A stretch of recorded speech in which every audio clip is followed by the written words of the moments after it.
احمق لوگ کہیں گے کہ مسلمان جس قبلے پر پہلے سے چلے آتے تھے اب اس سے کیوں منہ پھیر بیٹھے؟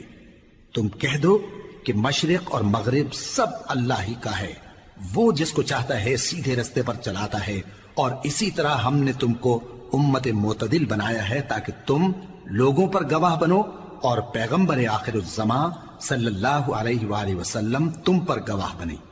اور جس قبلے پر تم پہلے تھے اس کو ہم نے اس لیے مقرر کیا تھا کہ معلوم کریں کہ کون ہمارے پیغمبر کا تابع رہتا ہے اور کون الٹے پاؤں پھر جاتا ہے۔ اور یہ بات یعنی تحویل قبلہ لوگوں کو گراں معلوم ہوئی، مگر جن کو اللہ نے ہدایت بخشی ہے وہ اسے گراں نہیں سمجھتے، اور اللہ ایسا نہیں کہ تمہارے ایمان کو یوں ہی ضائع کر دے۔ اللہ تو لوگوں پر بڑا مہربان ہے، صاحب رحمت ہے۔ اے پیغمبر صلی اللہ علیہ وآلہ وسلم، ہم تمہارا آسمان کی طرف منہ اٹھانا دیکھ رہے ہیں، سو ہم تم کو اسی قبلے کی طرف جس کو تم پسند کرتے ہو منہ کرنے کا حکم دیں گے۔ تو اپنا منہ مسجد حرام یعنی خانہ کعبہ کی طرف پھیر لو، اور تم لوگ جہاں ہوا کرو نماز پڑھنے کے وقت اسی مسجد کی طرف منہ کر لیا کرو۔ اور جن لوگوں کو کتاب دی گئی ہے وہ خوب جانتے ہیں کہ یہ نیا قبلہ ان کے پروردگار کی طرف سے حق ہے، اور جو کام یہ لوگ کرتے ہیں اللہ ان سے بے خبر نہیں۔ اور اگر تم ان اہل کتاب کے پاس تمام نشانیاں بھی لے کر آؤ تو بھی یہ تمہارے قبلے کی پیروی نہ کریں، اور تم بھی ان کے قبلے کی پیروی کرنے والے نہیں ہو، اور ان میں سے بھی بعض کے قبلے کے پیرو نہیں۔ اور اگر تم باوجود اس کے کہ تمہارے پاس علم یعنی اللہ کا حکم آ چکا ہے ان کی خواہشوں کے پیچھے چلو گے تو ظالموں میں ہو جاؤ گے۔ جن لوگوں کو ہم نے کتاب دی ہے وہ ان پیغمبر آخر الزمان صلی اللہ علیہ وآلہ وسلم کو اس طرح پہچانتے ہیں جس طرح اپنے بیٹوں کو پہچانا کرتے ہیں، مگر ایک فریق ان میں سے سچی بات کو جان بوجھ کر چھپا رہا ہے۔ اے پیغمبر صلی اللہ علیہ وآلہ وسلم، یہ نیا قبلہ تمہارے پروردگار کی طرف سے حق ہے، تو تم ہرگز شک کرنے والوں میں نہ ہونا، اور ہر ایک شخص کے لیے ایک سمت مقرر ہے جدھر وہ عبادت کے وقت منہ کیا کرتا ہے، تو تم نیکیوں میں سبقت حاصل کرو۔ تم جہاں ہوگے اللہ تم سب کو جمع کرے گا، بے شک اللہ ہر چیز پر قادر ہے۔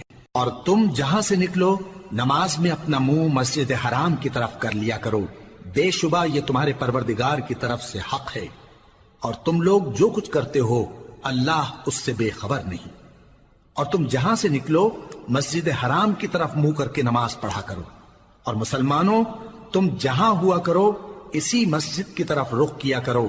یہ تاکید اس لیے کی گئی ہے کہ لوگ تم کو کسی طرح کا الزام نہ دے سکیں، مگر ان میں سے جو ظالم ہیں وہ الزام دیں تو دیں، سو ان سے مت ڈرنا اور مجھی سے ڈرتے رہنا، اور یہ بھی مقصود ہے کہ میں تم کو اپنی تمام نعمتیں بخشوں، اور یہ بھی کہ تم راہ راست پر چلو۔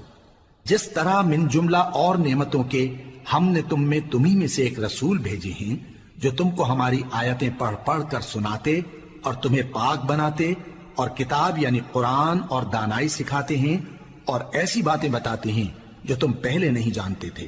سو تم مجھے یاد کیا کرو، میں تمہیں یاد کیا کروں گا، اور میرا احسان مانتے رہنا اور میری ناشکری نہ کرنا۔ اے ایمان والو، صبر اور نماز سے مدد لیا کرو، بے شک اللہ صبر کرنے والوں کے ساتھ ہے۔ اور جو لوگ اللہ کی راہ میں مارے جائیں ان کی نسبت یہ نہ کہنا کہ وہ مرے ہوئے ہیں، وہ مردہ نہیں بلکہ زندہ ہیں، لیکن تم کو شعور نہیں۔ اور ہم کسی قدر خوف اور بھوک اور مال اور جانوں اور میووں کے نقصان سے تمہاری آزمائش کریں گے، اور صبر کرنے والوں کو بشارت سنا دو کہ ان لوگوں پر جب کوئی مصیبت واقع ہوتی ہے تو کہتے ہیں کہ ہم اللہ ہی کا مال ہیں اور اسی کی طرف لوٹ کر جانے والے ہیں۔ یہی لوگ ہیں جن پر ان کے پروردگار کی عنایتیں ہیں اور خصوصی رحمت بھی ہے، اور یہی سیدھے رستے پر ہیں۔ بے شک کوہ صفا اور مروہ اللہ کی نشانیوں میں سے ہیں، تو جو شخص خانہ کعبہ کا حج یا عمرہ کرے اس پر کچھ گناہ نہیں کہ دونوں کے درمیان چکر لگائے، بلکہ یہ ایک نیک کام ہے، اور جو کوئی نیک کام کرے تو اللہ قدردان ہے، دانا ہے۔ جو لوگ ہمارے حکموں اور ہدایتوں کو جو ہم نے نازل کی ہیں کسی غرض فاسد سے چھپاتے ہیں، باوجود کہ ہم نے ان کو لوگوں کے سمجھانے کے لیے اپنی کتاب میں کھول کھول کر بیان کر دیا ہے۔ ایسوں پر اللہ اور تمام لعنت کرنے والے لعنت کرتے ہیں۔ ہاں، جو توبہ کرتے ہیں اور اپنی حالت درست کر لیتے ہیں اور احکام الہی کو صاف صاف بیان کر دیتے ہیں تو میں ان کے قصور معاف کر دیتا ہوں، اور میں بڑا معاف کرنے والا، بڑا مہربان ہوں۔ جو لوگ کافر ہوئے اور کافر ہی مرے، ایسوں پر اللہ کی اور فرشتوں کی اور انسانوں کی سب کی لعنت، وہ ہمیشہ اسی لعنت میں گرفتار رہیں گے۔ ان سے نہ تو عذاب ہلکا ہی کیا جائے گا اور نہ انہیں کچھ مہلت ملے گی۔ اور لوگوں، تمہارا معبود ایک ہی معبود ہے، اس بڑے مہربان اور رحم والے کے سوا کوئی عبادت کے لائق نہیں۔ بے شک آسمانوں اور زمین کے پیدا کرنے میں اور رات اور دن کے ایک دوسرے کے پیچھے آنے جانے میں اور کشتیوں اور جہازوں میں جو سمندر میں لوگوں کے فائدے کے لیے رواں ہیں، اور میں جس کو اللہ آسمان سے برساتا اور اس سے زمین کو اس کے مردہ ہو جانے کے بعد زندہ یعنی خشک ہو جانے کے بعد سرسبز کر دیتا ہے، اور زمین پر ہر قسم کے جانور پھیلانے میں اور ہواؤں کے چلانے میں اور بادلوں میں جو آسمان اور زمین کے درمیان گھرے رہتے ہیں، عقل مندوں کے لیے اللہ کی قدرت کی نشانیاں ہیں۔ اور بعض لوگ ایسے ہیں جو غیر اللہ کو اللہ کا شریک بناتے اور ان سے اللہ کی سی محبت کرتے ہیں، لیکن جو ایمان والے ہیں وہ تو اللہ ہی کے سب سے زیادہ دوست دار ہیں۔ اور اے کاش ظالم لوگ جو بات عذاب کے وقت دیکھیں گے اب دیکھ لیتے کہ سب طرح کی طاقت اللہ ہی کو ہے، اور یہ کہ اللہ سخت عذاب کرنے والا ہے۔ اس دن کفر کے پیشوا اپنے پیروں سے بیزاری ظاہر کریں گے اور دونوں عذاب الہی دیکھ لیں گے اور ان کے آپس کے تعلقات منقطع ہو جائیں گے۔ یہ حال دیکھ کر پیروی کرنے والے حسرت سے کہیں گے کہ اے کاش ہمیں پھر دنیا میں جانا نصیب ہو، تاکہ جس طرح یہ ہم سے بیزار ہو رہے ہیں اسی طرح ہم بھی ان سے بیزار ہوں۔ اس طرح اللہ ان کے اعمال حسرت بنا کر دکھائے گا اور وہ دوزخ سے نکل نہیں سکیں گے۔ لوگوں، جو چیزیں زمین میں حلال طیب ہیں وہ کھاؤ، اور شیطان کے قدموں پر نہ چلو، وہ تمہارا کھلا دشمن ہے۔ وہ تو تم کو برائی اور بے حیائی ہی کے کام کرنے کو کہتا ہے، اور یہ بھی کہ اللہ کی نسبت ایسی باتیں کہو جن کا تمہیں کچھ بھی علم نہیں۔ اور جب ان لوگوں سے کہا جاتا ہے کہ جو کتاب اللہ نے نازل فرمائی ہے اس کی پیروی کرو، تو کہتے ہیں نہیں، بلکہ ہم تو اسی چیز کی پیروی کریں گے جس پر ہم نے اپنے باپ دادا کو پایا۔ بھلا اگرچہ ان کے باپ دادا نہ کچھ سمجھتے ہوں اور نہ سیدھے رستے پر ہوں، تب بھی وہ انہی کی تقلید کیے جائیں گے۔ جو لوگ کافر ہیں ان کی مثال اس شخص کی سی ہے جو کسی ایسی چیز کو آواز دے جو پکار اور آواز کے سوا کچھ سن نہ سکے۔ یہ بہرے ہیں، گونگے ہیں، اندھے ہیں کہ کچھ سمجھ ہی نہیں سکتے۔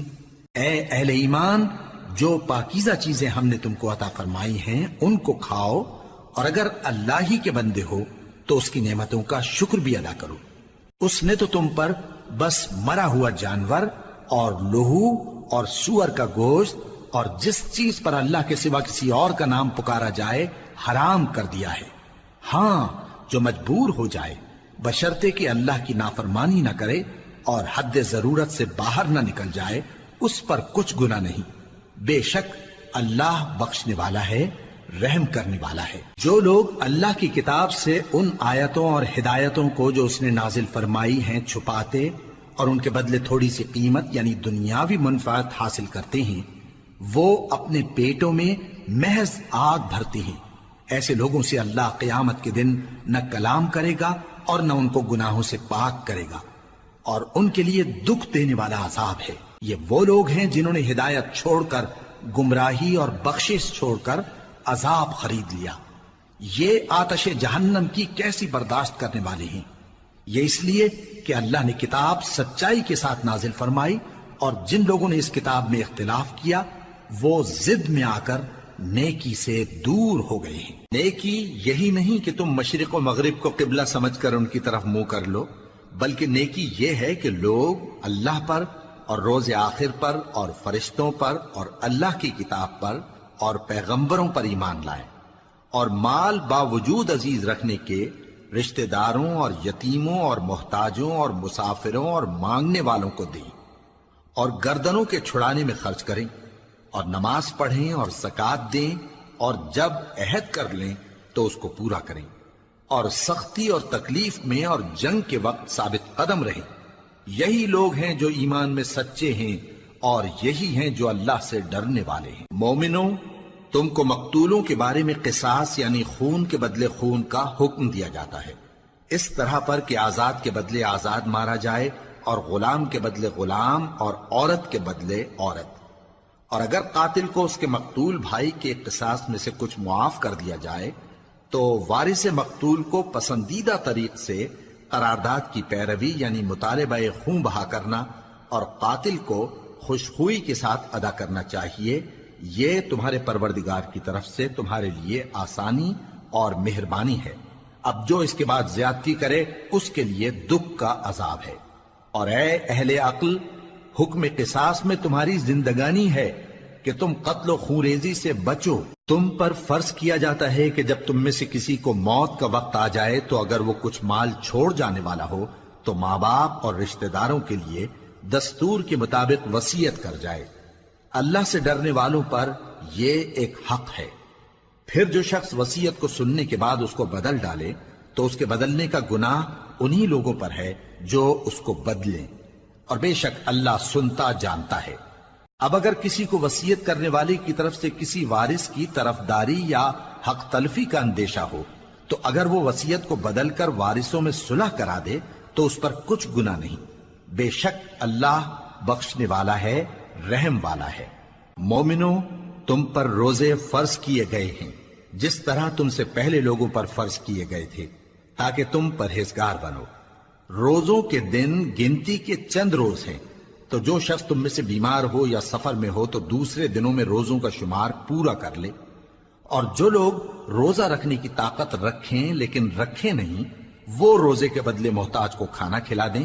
اور جو کوئی اپنی مرضی سے زیادہ نیکی کرے تو اس کے حق میں زیادہ اچھا ہے، اور اگر سمجھو تو روزہ رکھنا ہی تمہارے حق میں بہتر ہے۔ روزوں کا مہینہ رمضان کا مہینہ ہے جس میں قرآن اول نازل ہوا، جو لوگوں کا رہنما ہے اور جس میں ہدایت کی کھلی نشانیاں ہیں، اور جو حق و باطل کو الگ الگ کرنے والا ہے۔ تو جو کوئی تم میں سے اس مہینے میں موجود ہو چاہیے کہ پورے مہینے کے روزے رکھے، اور جو بیمار ہو یا سفر میں ہو تو دوسرے دنوں میں روزے رکھ کر ان کا شمار پورا کر لے۔ اللہ تمہارے حق میں آسانی چاہتا ہے اور سختی نہیں چاہتا، اور یہ آسانی کا حکم اس لیے دیا گیا ہے کہ تم روزوں کا شمار پورا کر لو، اور اس احسان کے بدلے کہ اللہ نے تم کو ہدایت بخشی ہے تم اس کو بزرگی سے یاد کرو اور اس کا شکر کرو۔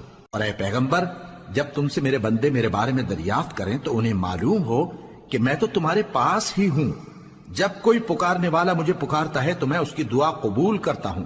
تو ان کو چاہیے کہ میرے حکموں کو مانیں اور مجھ پر ایمان رکھیں تاکہ نیک رستہ پائیں۔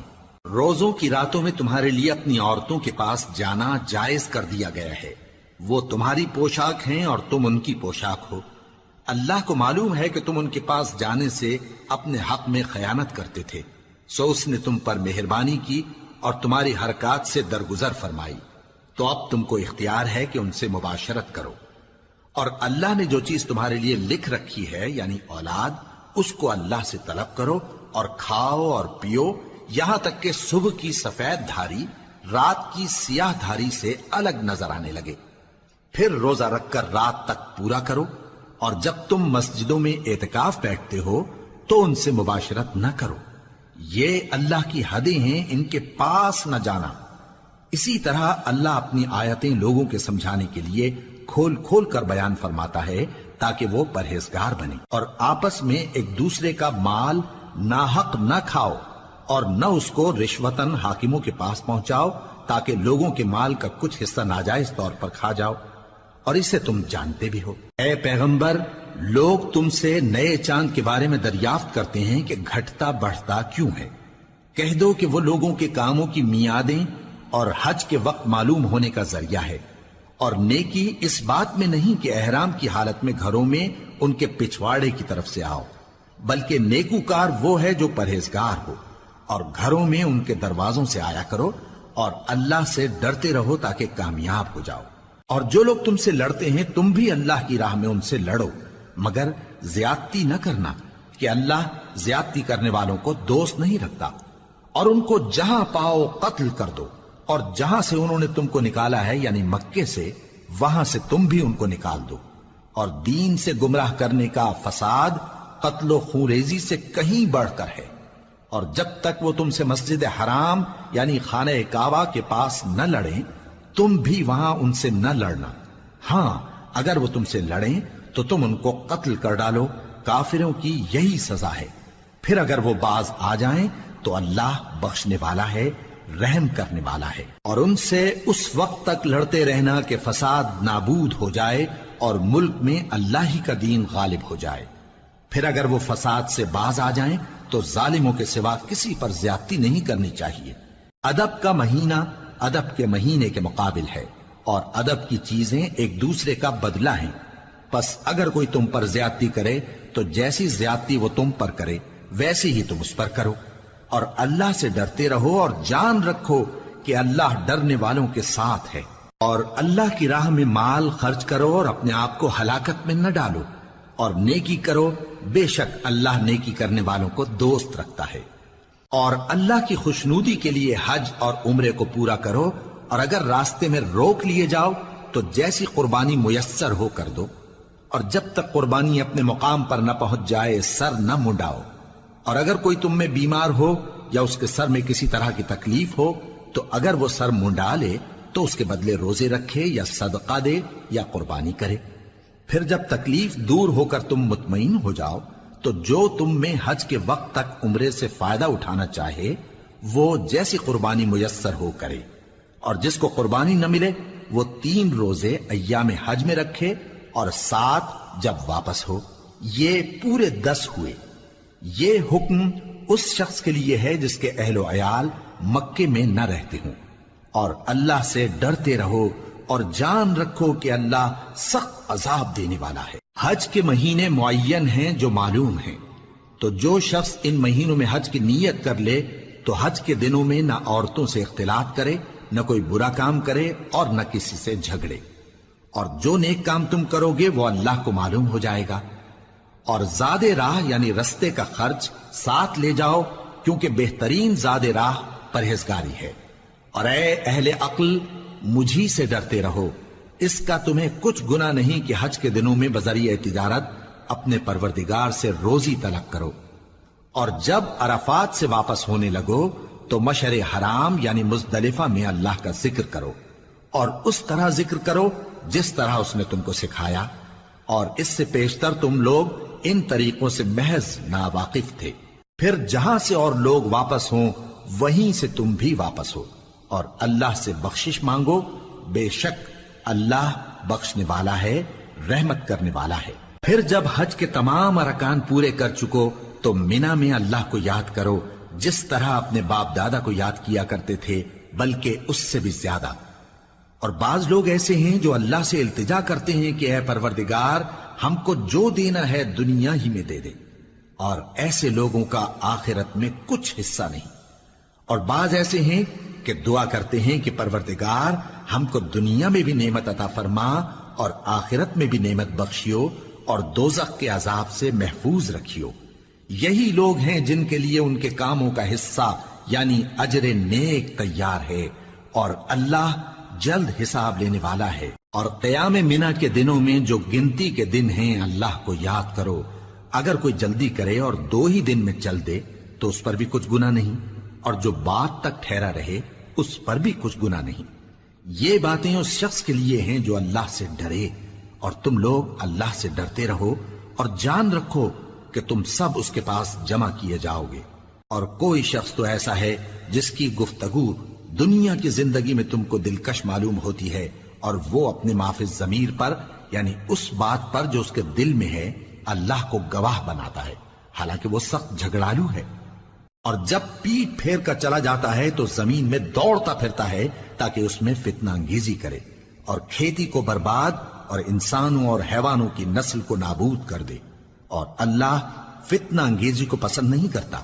اور جب اس سے کہا جاتا ہے کہ اللہ سے خوف کر تو غرور اس کو گناہ میں پھنسا دیتا ہے، سو اس کو جہنم کافی ہے اور وہ بہت برا ٹھکانہ ہے۔ اور کوئی شخص ایسا ہے کہ اللہ کی خوشنودی حاصل کرنے کے لیے اپنی جان بیچ ڈالتا ہے، اور اللہ بندوں پر بہت مہربان ہے۔ مومنو، اسلام میں پورے پورے داخل ہو جاؤ اور شیطان کے پیچھے نہ چلو، وہ تو تمہارا کھلا دشمن ہے۔ پھر اگر تم احکام روشن پہنچ جانے کے بعد لڑکھڑا جاؤ تو جان رکھو کہ اللہ غالب ہے، حکمت والا ہے۔ کیا یہ لوگ اسی بات کے منتظر ہیں کہ ان پر اللہ کا عذاب بادل کے سائبانوں میں آ نازل ہو اور فرشتے بھی اتر آئیں اور کام تمام کر دیا جائے؟ اور سب کاموں کا رجوع اللہ ہی کی طرف ہے۔ اے پیغمبر، بنی اسرائیل سے پوچھو کہ ہم نے ان کو کتنی کھلی نشانیاں دیں، اور جو شخص اللہ کی نعمت کو اپنے پاس آنے کے بعد بدل دے تو اللہ سخت عذاب کرنے والا ہے۔ اور جو کافر ہیں ان کے لیے دنیا کی زندگی خوشنما کر دی گئی ہے، اور وہ مومنوں سے تمسخر کرتی ہیں، لیکن جو پرہیزگار ہیں وہ قیامت کے دن ان سے اوپر ہوں گے۔ اور اللہ جس کو چاہتا ہے بے حساب رزق دیتا ہے۔ پہلے تو سب لوگوں کا ایک ہی مذہب تھا، لیکن وہ آپس میں اختلاف کرنے لگے تو اللہ نے ان کی طرف بشارت دینے والے اور ڈر سنانے والے پیغمبر بھیجے، اور ان پر سچائی کے ساتھ کتابیں نازل کی تاکہ جن امور میں لوگ اختلاف کرتے تھے ان کا ان میں فیصلہ کر دے۔ اور اس میں اختلاف بھی انہی لوگوں نے کیا جن کو کتاب دی گئی تھی، باوجود کہ ان کے پاس کھلے ہوئے احکام آ چکے تھے، اور یہ اختلاف انہوں نے صرف آپس کی ضد سے کیا۔ تو جس امر حق میں وہ اختلاف کرتے تھے اللہ نے اپنی مہربانی سے مومنوں کو اس کی راہ دکھا دی، اور اللہ جس کو چاہتا ہے سیدھا رستہ دکھا دیتا ہے۔ کیا تم یہ خیال کرتے ہو کہ یوں ہی بہشت میں داخل ہو جاؤ گے، اور ابھی تم کو پہلے لوگوں کی سی مشکلیں تو پیش آئی ہی نہیں؟ ان کو بڑی بڑی سختیاں اور تکلیفیں پہنچیں، اور وہ صعوبتوں میں ہلا ہلا دیے گئے، یہاں تک کہ پیغمبر اور مومن لوگ جو ان کے ساتھ تھے سب پکار اٹھے کہ کب اللہ کی مدد آئے گی۔ دیکھو اللہ کی مدد ان قریب آیا چاہتی ہے۔ اے نبی، لوگ تم سے پوچھتے ہیں کہ اللہ کی راہ میں کس طرح کا مال خرچ کریں۔ کہہ دو کہ جو چاہو خرچ کرو، لیکن جو مال خرچ کرنا چاہو وہ درجہ بدرجہ اہل استحقاق یعنی ماں باپ کو اور قریب کے رشتہ داروں کو اور یتیموں کو اور محتاجوں کو اور مسافروں کو سب کو دو، اور جو بھلائی تم کرو گے اللہ اس کو جانتا ہے۔ مسلمانوں، تم پر اللہ کے رستے میں لڑنا فرض کر دیا گیا ہے، اور وہ تمہیں ناگوار تو ہوگا، مگر عجب نہیں کہ ایک چیز تم کو بری لگے اور وہ تمہارے حق میں بھلی ہو، اور عجب نہیں کہ ایک چیز تم کو بھلی لگے اور وہ تمہارے لیے مضر ہو، اور ان باتوں کو اللہ ہی بہتر جانتا ہے اور تم نہیں جانتے۔ اے پیغمبر، لوگ تم سے عزت والے مہینوں میں لڑائی کرنے کے بارے میں دریافت کرتے ہیں، کہہ دو کہ ان میں لڑنا بڑا گناہ ہے، اور اللہ کی راہ سے روکنا اور اس سے کفر کرنا اور مسجد حرام یعنی خانہ کعبہ میں جانے سے بند کرنا اور اہل مسجد کو اس میں سے نکال دینا جو یہ کفار کرتے ہیں، اللہ کے نزدیک اس سے بھی زیادہ گناہ ہے، اور فتنہ انگیزی خونریزی سے بھی بڑھ کر ہے۔ اور یہ لوگ ہمیشہ تم سے لڑتے رہیں گے، یہاں تک کہ اگر مقدور رکھیں تو تم کو تمہارے دین سے پھیر دیں، اور جو کوئی تم میں سے اپنے دین سے پھر کر کافر ہو جائے گا اور کافر ہی مرے گا تو ایسے لوگوں کے اعمال دنیا اور آخرت دونوں میں برباد ہو جائیں گے، اور یہی لوگ دوزخ میں جانے والے ہیں جس میں ہمیشہ رہیں گے۔ جو لوگ ایمان لائے اور اللہ کے لیے وطن چھوڑ گئے اور کفار سے جنگ کرتے رہے وہی اللہ کی رحمت کے امیدوار ہیں، اور اللہ بخشنے والا ہے، رحمت کرنے والا ہے۔ اے پیغمبر، لوگ تم سے شراب اور جوئے کا حکم دریافت کرتے ہیں، کہہ دو کہ ان میں گناہ بڑے ہیں اور لوگوں کے لیے کچھ فائدے بھی ہیں، مگر ان کے گناہ فائدوں سے کہیں زیادہ ہیں۔ اور یہ بھی تم سے پوچھتے ہیں کہ اللہ کی راہ میں کون سا مال خرچ کریں، کہہ دو کہ جو ضرورت سے زیادہ ہو۔ اس طرح اللہ تمہارے لیے اپنے احکام کھول کھول کر بیان فرماتا ہے تاکہ تم سوچو، یعنی دنیا اور آخرت کی باتوں میں غور کرو۔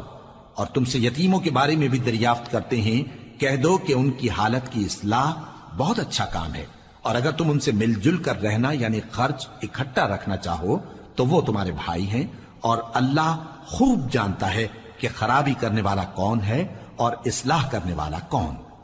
اور اگر اللہ چاہتا تو تم کو تکلیف میں ڈال دیتا، بے شک اللہ غالب ہے، حکمت والا ہے۔ اور مومنوں مشرک عورتوں سے جب تک وہ ایمان نہ لائیں نکاح نہ کرنا، کیونکہ مشرک عورت خواہ تم کو کیسی ہی بھلی لگے اس سے مومن لونڈی بہتر ہے۔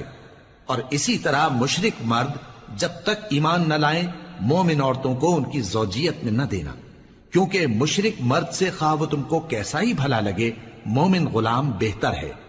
یہ مشرک لوگوں کو دوزخ کی طرف بلاتی ہیں، اور اللہ اپنی مہربانی سے بہشت اور بخشش کی طرف بلاتا ہے، اور اپنے حکم لوگوں سے کھول کھول کر بیان کرتا ہے تاکہ نصیحت حاصل کریں۔ اور تم سے حیض کے بارے میں دریافت کرتے ہیں، کہہ دو وہ تو نجاست ہے، سو ایام حیض میں عورتوں سے کنارہ کش رہو، اور جب تک وہ پاک نہ ہو جائیں ان سے مقاربت نہ کرو۔ ہاں جب وہ پاک ہو جائیں تو جس طریق سے اللہ نے تمہیں ارشاد فرمایا ہے ان کے پاس جاؤ، کچھ شک نہیں کہ اللہ توبہ کرنے والوں اور پاک صاف رہنے والوں کو دوست رکھتا ہے۔ تمہاری عورتیں تمہاری کھیتی ہیں، تو اپنی کھیتی میں جس طرح چاہو جاؤ، اور اپنے لیے نیک عمل آگے بھیجو، اور اللہ سے ڈرتے رہو، اور جان رکھو کہ ایک دن تمہیں اس کے روبرو حاضر ہونا ہے۔ اور اے پیغمبر ایمان والوں کو بشارت سنا دو، اور اللہ کے نام کو اس بات کا ہیلا نہ بنانا کہ اس کی قسمیں کھا کھا کر سلوک کرنے اور پرہیزگاری کرنے اور لوگوں میں صلح و سازگاری کرانے سے رک جاؤ، اور اللہ سب کچھ سنتا ہے جانتا ہے۔ اللہ تمہاری لغو قسموں پر تم سے مواخذہ نہیں کرے گا، لیکن جو قسمیں تم قصد دلی سے کھاؤ گے ان پر مواخذہ کرے گا، اور اللہ بخشنے والا ہے بردبار ہے۔ جو لوگ اپنی عورتوں کے پاس جانے کی قسم کھا لیں ان کو 4 مہینے تک انتظار کرنا چاہیے۔ اگر اس عرصے میں قسم سے رجوع کر لیں تو اللہ بخشنے والا ہے، مہربان ہے، اور اگر طلاق کا ارادہ کر لیں تو بھی اللہ سنتا ہے جانتا ہے۔ اور طلاق والی عورتیں 3 حیض تک اپنے تئیں روکے رہیں، اور اگر وہ اللہ اور روز قیامت پر ایمان رکھتی ہیں تو ان کو جائز نہیں کہ اللہ نے جو کچھ ان کے شکم میں پیدا کیا ہے اس کو چھپائیں، اور ان کے خاوند اگر پھر موافقت چاہیں تو اس مدت میں وہ ان کو اپنی زوجیت میں لے لینے کے زیادہ حقدار ہیں۔ اور عورتوں کا حق مردوں پر ویسا ہی ہے جیسے دستور کے مطابق مردوں کا حق عورتوں پر ہے، البتہ مردوں کو عورتوں پر 1 درجہ فضیلت ہے، اور اللہ غالب ہے، صاحب حکمت ہے۔ طلاق صرف 2 بار ہے، یعنی جب 2 دفعہ طلاق دے دی جائے تو پھر عورتوں کو یا تو بطریق شائستہ نکاح میں رہنے دینا ہے یا بھلائی کے ساتھ چھوڑ دینا، اور یہ جائز نہیں کہ جو مہر تم ان کو دے چکے ہو اس میں سے کچھ واپس لے لو۔ ہاں اگر زن و شوہر کو خوف ہو کہ وہ اللہ کی حدوں کو قائم نہیں رکھ سکیں گے تو اگر عورت خاوند کے ہاتھ سے رہائی پانے کے بدلے میں کچھ دے ڈالے تو دونوں پر کچھ گناہ نہیں۔ یہ اللہ کی مقرر کی ہوئی حدیں ہیں، ان سے باہر نہ نکلنا، اور جو لوگ اللہ کی حدوں سے باہر نکل جائیں گے وہ گناہگار ہوں گے۔ پھر اگر شوہر 2 طلاقوں کے بعد تیسری طلاق عورت کو دے دے تو اس کے بعد جب تک عورت کسی دوسرے شخص سے نکاح نہ کر لے اس پہلے شوہر پر حلال نہ ہوگی۔ ہاں اگر دوسرا خاوند بھی طلاق دے دے اور عورت اور پہلا خاوند پھر ایک دوسرے کی طرف رجوع کر لیں تو ان پر کچھ گناہ نہیں، بشرطے کہ دونوں یقین کریں کہ اللہ کی حدوں کو قائم رکھ سکیں گے، اور یہ اللہ کی حدیں ہیں، ان کو وہ ان لوگوں کے لیے بیان فرماتا ہے جو علم رکھتے ہیں۔ اور جب تم عورتوں کو 2 دفعہ طلاق دے چکو اور ان کی عدت پوری ہو جائے تو انہیں یا تو حسن سلوک سے نکاح میں رہنے دو یا بطریق شائستہ رخصت کر دو، اور اس نیت سے ان کو نکاح میں نہ رہنے دینا چاہیے کہ انہیں تکلیف دو اور ان پر زیادتی کرو، اور جو ایسا کرے گا وہ اپنا ہی نقصان کرے گا۔ اور اللہ کے احکام کو ہنسی اور کھیل نہ بناؤ، اور اللہ نے تم کو جو نعمتیں بخشی ہیں اور تم پر جو کتاب اور دانائی کی باتیں نازل کی ہیں جن سے وہ تمہیں نصیحت فرماتا ہے ان کو یاد کرو، اور اللہ سے ڈرتے رہو، اور جان رکھو کہ اللہ ہر چیز سے واقف ہے۔ اور جب تم عورتوں کو طلاق دے چکو اور ان کی عدت پوری ہو جائے تو ان کو اپنے شوہروں کے ساتھ جب وہ آپس میں جائز طور پر راضی ہو جائیں نکاح کرنے سے مت روکو۔ اس حکم سے اس شخص کو نصیحت کی جاتی ہے جو تم میں اللہ اور روز آخر پر یقین رکھتا ہے، یہ تمہارے لیے نہایت خوب اور بہت پاکیزگی کی بات ہے، اور اللہ جانتا ہے اور تم نہیں جانتے۔ اور مائیں اپنے بچوں کو پورے 2 سال دودھ پلائیں یہ حکم اس شخص کے لیے ہے جو پوری مدت تک دودھ پلوانا چاہے، اور دودھ پلانے والی ماؤں کا کھانا اور کپڑا دستور کے مطابق باپ کے ذمے ہوگا۔ کسی شخص کو اس کی طاقت سے زیادہ تکلیف نہیں دی جاتی، تو یاد رکھو کہ نہ تو ماں کو اس کے بچے کے سبب نقصان پہنچایا جائے اور نہ باپ کو اس کی اولاد کی وجہ سے نقصان پہنچایا جائے، اور اسی طرح نان و نفقہ بچے کے وارث کے ذمے ہے۔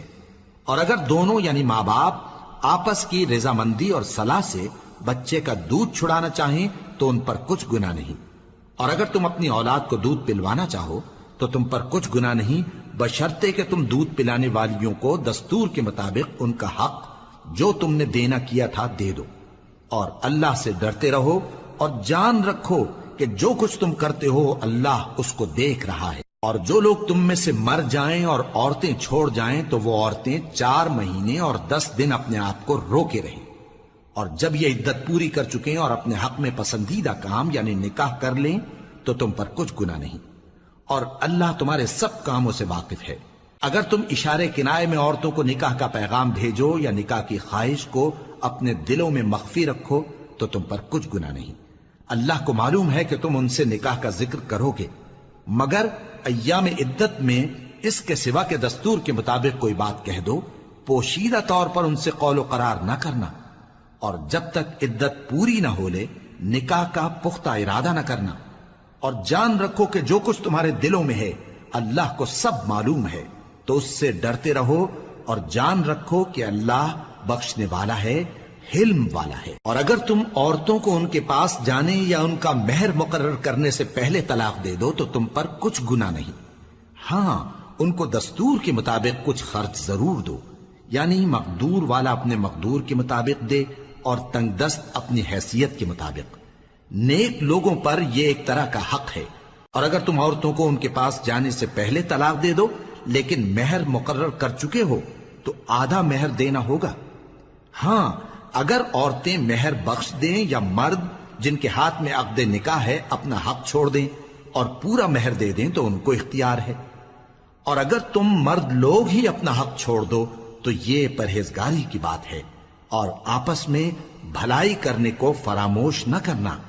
کچھ شک نہیں کہ اللہ تمہارے سب کاموں کو دیکھ رہا ہے۔ مسلمانوں، سب نمازیں خصوصاً بیچ کی نماز یعنی نماز عصر پورے اہتمام کے ساتھ ادا کرتے رہو اور اللہ کے آگے ادب سے کھڑے رہا کرو۔ پھر اگر تم خوف کی حالت میں ہو تو پیادے یا سوار جس حال میں ہو نماز پڑھ لو۔ پھر جب امن و اطمینان ہو جائے تو جس طریق سے اللہ نے تم کو سکھایا ہے جو تم پہلے نہیں جانتے تھے اللہ کو یاد کرو۔ اور جو لوگ تم میں سے مر جائیں اور عورتیں چھوڑ جائیں وہ اپنی عورتوں کے حق میں وصیت کر جائیں کہ ان کو 1 سال تک خرچ دیا جائے اور گھر سے نہ نکالی جائیں۔ ہاں اگر وہ خود گھر سے چلی جائیں اور اپنے حق میں پسندیدہ کام یعنی نکاح کر لیں تو تم پر کچھ گناہ نہیں، اور اللہ زبردست ہے، حکمت والا ہے۔ اور مطلقہ عورتوں کو بھی دستور کے مطابق نان و نفقہ دینا چاہیے، پرہیزگاروں پر یہ بھی حق ہے۔ اسی طرح اللہ اپنے احکام تمہارے لیے بیان فرماتا ہے تاکہ تم سمجھو۔ بھلا تم نے ان لوگوں کو نہیں دیکھا جو شمار میں ہزاروں ہی تھے اور موت کے ڈر سے اپنے گھروں سے نکل بھاگے تھے؟ تو اللہ نے ان کو حکم دیا کہ مر جاؤ، پھر ان کو زندہ بھی کر دیا۔ کچھ شک نہیں کہ اللہ لوگوں پر مہربانی رکھتا ہے، لیکن اکثر لوگ شکر نہیں کرتے۔ اور مسلمانوں، اللہ کی راہ میں جہاد کرو اور جان رکھو کہ اللہ سب کچھ سنتا ہے، سب کچھ جانتا ہے۔ کون ہے کہ اللہ کو قرض حسنہ دے کہ وہ اس کے بدلے اس کو کئی گنا زیادہ دے گا؟ اور اللہ ہی روزی کو تنگ کرتا اور وہی اسے کشادہ کرتا ہے، اور تم اسی کی طرف لوٹ کر جاؤ گے۔ بھلا تم نے بنی اسرائیل کی ایک جماعت کو نہیں دیکھا جس نے موسیٰ کے بعد اپنے پیغمبر سے کہا کہ آپ ہمارے لیے ایک بادشاہ مقرر کر دیں تاکہ ہم اللہ کی راہ میں جہاد کریں؟ پیغمبر نے کہا کہ اگر تم کو جہاد کا حکم دیا جائے تو ایسا تو نہیں کہ لڑنے سے پہلو تہی کرو۔ وہ کہنے لگے کہ ہم اللہ کی راہ میں کیوں نہ لڑیں گے جبکہ ہم وطن سے خارج اور بال بچوں سے جدا کر دیے گئے۔ پھر جب ان کو جہاد کا حکم دیا گیا تو چند اشخاص کے سوا سب پھر گئے، اور اللہ ظالموں سے خوب واقف ہے۔ اور پیغمبر نے ان سے یہ بھی کہا کہ اللہ نے تم پر طالوت کو بادشاہ مقرر فرمایا ہے وہ بولے کہ اسے ہم پر بادشاہی کا حق کیوں کر ہو سکتا ہے؟ اس سے بڑھ کر بادشاہی کے مستحق تو ہم ہیں، اور اس کے پاس تو بہت سی دولت بھی نہیں۔ پیغمبر نے کہا کہ اللہ نے اس کو تم پر فضیلت دی ہے اور بادشاہی کے لیے منتخب فرمایا ہے۔ اس نے اسے علم بھی بہت سا بخشا ہے اور تن و توش بھی بڑا عطا کیا ہے، اور اللہ کو اختیار ہے جسے چاہے بادشاہی بخشے، وہ بڑا کشائش والا ہے، دانا ہے۔ اور پیغمبر نے ان سے کہا کہ ان کی یعنی طالوت کی بادشاہی کی نشانی یہ ہے کہ تمہارے پاس وہ صندوق آئے گا جس کو فرشتے اٹھائے ہوئے ہوں گے، اس میں تمہارے پروردگار کی طرف سے تسلی بخشنے والی چیز ہوگی اور کچھ اور چیزیں بھی ہوں گی جو موسیٰ اور ہارون چھوڑ گئے تھے۔ اگر تم ایمان رکھتے ہو تو یہ تمہارے لیے ایک بڑی نشانی ہے۔ غرض جب طالوت فوجیں لے کر روانہ ہوا تو اس نے ان سے کہا کہ اللہ ایک نہر سے تمہاری آزمائش کرنے والا ہے، جو شخص اس میں سے پانی پی لے گا اس کی نسبت تصور کیا جائے گا کہ وہ میرا نہیں، اور جو نہ پیے گا وہ سمجھا جائے گا کہ میرا ہے۔ ہاں اگر کوئی ہاتھ سے چلو بھر پانی لے لے تو خیر۔ جب وہ لوگ نہر پر پہنچے تو چند آدمیوں کے سوا سب نے پانی پی لیا۔ پھر جب طالوت اور مومن لوگ جو اس کے ساتھ تھے نہر کے پار ہو گئے تو کہنے لگے کہ آج ہم میں جالوت اور اس کے لشکر سے مقابلہ کرنے کی طاقت نہیں۔ جو لوگ یقین رکھتے تھے کہ ان کو اللہ کے روبرو حاضر ہونا ہے، وہ کہنے لگے کہ بسا اوقات تھوڑی سی جماعت نے اللہ کے حکم سے بڑی جماعت پر فتح حاصل کی ہے، اور اللہ ثابت قدم رہنے والوں کے ساتھ ہے۔ اور جب وہ لوگ جالوت اور اس کے لشکر کے مقابل میں آئے تو اللہ سے دعا کی کہ اے پروردگار، ہم پر صبر کے دہانے کھول دے اور ہمیں لڑائی میں ثابت قدم رکھ اور لشکر کفار پر فتح یاب کر۔ تو طالوت کی فوج نے اللہ کے حکم سے ان کو شکست دے دی، اور داؤد نے جالوت کو قتل کر ڈالا، اور اللہ نے ان کو بادشاہی اور دانائی بخشی اور جو کچھ چاہا سکھایا۔ اور اگر اللہ لوگوں کو ایک دوسرے پر چڑھائی اور حملہ کرنے سے نہ ہٹاتا رہتا تو کرۂ ارض تباہ ہو جاتا، لیکن اللہ اہل عالم پر بڑا مہربان ہے۔